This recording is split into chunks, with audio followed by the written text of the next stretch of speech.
Hi students, time to continue the civics lesson. The chapter what is democracy and why democracy. So through the case study of Pakistan, we saw that how and why democracy, in a true democracy, the final decision making power should rest with the people who are elected by masses or citizens of the country. एक सच्चे प्रजातंत्र में निर्णय लेने की क्षमता उन्हीं के हाथ में होनी चाहिए जिनको जनता ने चुन के अपने प्रतिनिधि के तौर पे सरकार बनाने भेजा है। पाकिस्तान में ऐसा नहीं था, इसलिए वो एक ट्रू डेमोक्रेसी नहीं थी। अब हम जो नेक्स्ट फीचर पढ़ेंगे, the next feature that we are going to learn is free and fair electoral competition. Free and fair, no money involvement, and fair means judicious, सच्चा, बिना किसी धांधली के ऐसा इलेक्शन, वो जो है वो एक सच्ची डेमोक्रेसी में होता है। इसमें हम दो केस स्टडीज देखेंगे। सबसे पहले चाइना का केस स्टडी। ना चाइना में इलेक्शंस हर 5 साल बाद होते हैं, बहुत रेगुलरली होते हैं। The elections are held very regularly और उससे चाइना की पार्लियामेंट सेलेक्ट होती है जिसका नाम इंग्लिश में है नेशनल पीपल्स कांग्रेस, एनपीसी। तो एनपीसी का इलेक्शन जो है, एनपीसी के थ्रू जो है पार्लियामेंट सेलेक्ट होती है और वो प्रेसिडेंट को अपॉइंट करते हैं।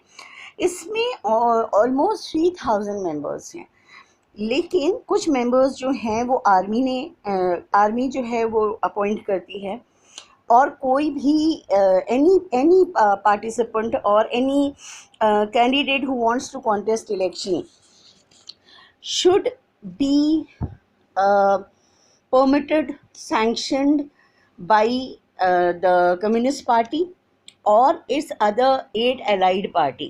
allied party का मतलब है जो कम्युनिस्ट पार्टी के सजेशंस पे ही चलती हैं, उसकी सहयोगी पार्टियां हैं। They are the parties which support the Communist Party of China.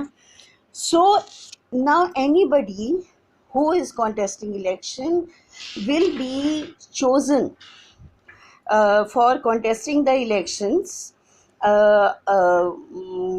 They will get the approval by the Communist Party or the other 8 allied parties. Now anybody who is contesting is ultimately supporting the Communist Party. So even if they are chosen by masses, there will be no major change in the parliament.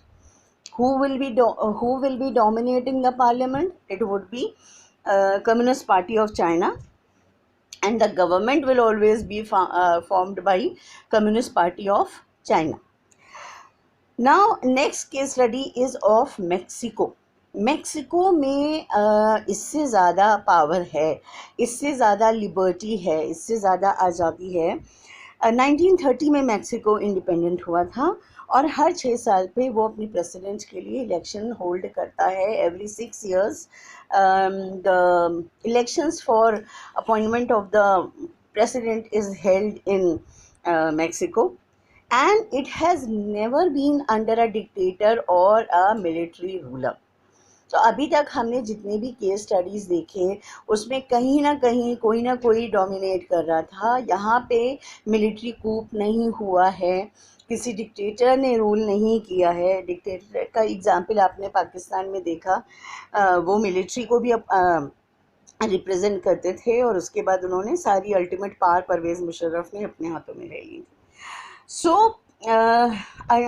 this way Mexico is was quite liberated, but until 2000, the year of 2000, every election was won by a political party called PRI, Institutional Revolutionary Party. अब इसको आप PRI याद रखिएगा क्योंकि वही short form use होता है। Opposition parties used to contest election but they never won. तो डेफिनेटली ऐसा कैसे हो सकता है कि 1930 से 2000 तक इलेक्शंस हुए लेकिन PRI के अलावा किसी ने नहीं जीता। इसका मतलब बहुत सारी fraudulent practices, malpractices, corruption must have been done in election. जैसे जो भी गवर्नमेंट ऑफिसर्स के लोग होते थे उन्हें पीआरआई की पार्टी अटेंड करनी ही पड़ती थी। स्कूल्स जो हैं पेरेंट्स को फोर्स करते थे पीआरआई को वोट देने के लिए। और मीडिया जो फोर्थ पिलर ऑफ डेमोक्रेसी कहलाता है, जिसका इंडिपेंडेंट और इम्पार्शल होना बहुत ज़रूरी है, वो अपनी कवरेज में ऑपोजिशन को हार्डली कवर करता था। उसकी एक्टिविटीज़, डिमांड्स, जैसे हमारे यहाँ मीडिया बहुत एक्टिवली जो है ऑपोजिशन को भी कवर करता है, वहाँ सिर्फ वो क्रिटिसाइज़ करते थे ऑपोजिशन को। अगर ऑपोजिशन विपक्षी दल की कोई कमियां हैं तो उसे सामने दिखाएंगे, पर उनकी कोई अच्छाई नहीं दिखाएंगे। तो मीडिया भी पब्लिक की ओपिनियन को इन्फ्लुएंस कर रहा था। तो और क्या होता था, what was the other practice that was done was in the last moment they would change the election centre. आपने देखा होगा अपने घर के लोगों को, उन्हें पता रहता है कि हमारा इलेक्शन पोलिंग बूथ कहाँ पे है। एंड टाइम पे in the last moment they would change, so people would not be able to cast the vote, और वो वोट फिर कोई और डालता था। इसके अलावा बहुत बहुत सारा पैसा खर्च किया जाता था पब्लिक को इन्फ्लुएंस करने के लिए। Lot of money was spent in the campaigning of its candidate. तो अब अगर हम इन दोनों इलेक्शंस की बात करें तो क्या ये डेमोक्रेटिक हैं? चाइना में इलेक्शन में कोई चॉइस नहीं है। और जब मैंने आपको डेमोक्रेसी की बेसिक कॉन्सेप्ट्स बताए थे, तब मैंने बताया था कि मिनिमम 2 पार्टी और मोर देन 2 पार्टीज होनी चाहिए। अब चाइना में एक तरह से 9-10 पार्टी हैं, लेकिन वो सब कम्युनिस्ट पार्टी को ही सपोर्ट करती हैं। तो where is the real choice? In Mexico, the choice is there. PRI is there and opposition parties are there, but lot of corruption is involved. So till year 2000, Mexico was not working as a true democracy, और China तो आज भी नहीं है true democracy.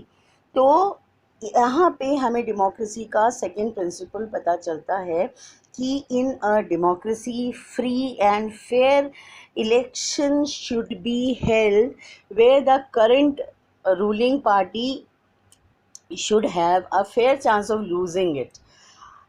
मतलब अगर वर्तमान सरकार जिस पार्टी ने बनाई है उसके हारने का चांस भी होना चाहिए। हारने का चांस कब होगा? जब उतनी लिबर्टी जनता को होगी, जब फ्री और फेयर इलेक्शंस होंगे। अब हारना या जीतना ज़रूरी क्यों है? कोई भी पार्टी हारेगी तब जब जनता को उसकी पॉलिसीज़ नहीं पसंद आई होंगी, उनकी रूलिंग नहीं पसंद आई होगी, उनकी गवर्नमेंट नहीं पसंद आई होगी, उनकी पॉलिसीज़ या जो भी उन्होंने डिसीजंस लिए नहीं पसंद आए, तो अगली बार वो उसको चेंज करना चाहेंगे।